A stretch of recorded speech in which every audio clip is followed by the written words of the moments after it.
khibrad jacayl hore kugumaan ogeyn waxaad ku jecelmay waxaad jeceshayna ma arag waa ii kow adoo wax jecel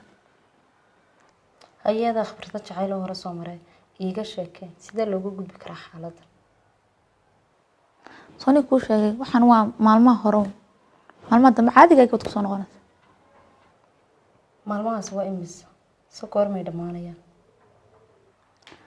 10 cisho 15 cisho ilaa bil meelaha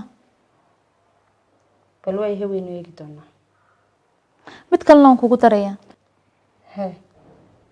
qofka jecesha mar walba aragtidaada ka fogaado oo mar walba qalbigaaga ka fogaanayo marka waxaan qoran lahaa wiilkan guriga inuu ka sii shaqeeyo sidee markaa maxaan ku sameeyaa eri anu sano eri karaa Samiir baa guriga keensaday ana ku sheegay saad u eriyso laakiin imka ma